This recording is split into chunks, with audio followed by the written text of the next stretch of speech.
What do you do when the answer you receive from God is not the answer you were praying for? Hezekiah was sick. Isaiah came to him with a message: set your house in order, for you shall die and not live. Imagine hearing that. No warning that makes you comfortable, no promise of tomorrow, just a word that says your time is almost finished. But Hezekiah did something powerful. He turned his face toward the wall and prayed. Sometimes prayer begins when everything else has failed. You can talk to people, make plans, or search for solutions, but eventually you find yourself alone with God. And that's where Hezekiah was. He didn't turn to the crowd. He didn't try to impress anybody. He turned his face toward the wall. And he began to remind God of how he had walked before him. Then Hezekiah wept bitterly. Don't miss that. The Bible doesn't hide his tears.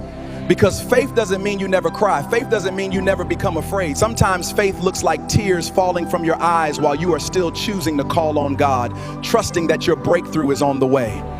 Then something extraordinary happens. Before Isaiah had even left the middle court, God gave him another word.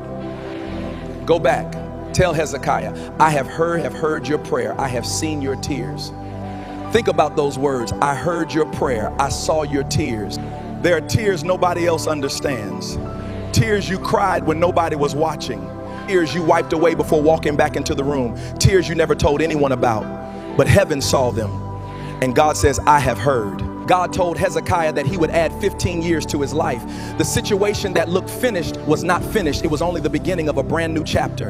The sentence had been spoken, but God still had the final word. And somebody needs to hear this.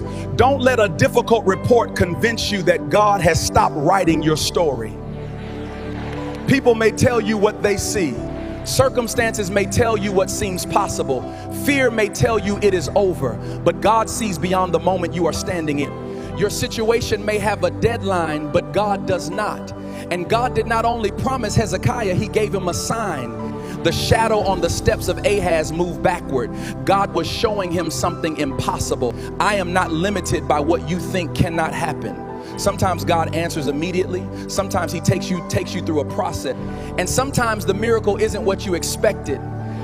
But Isaiah 38 reminds us that prayer matters, your tears matter, your faith matters, and your relationship with God matters when the answer seems impossible.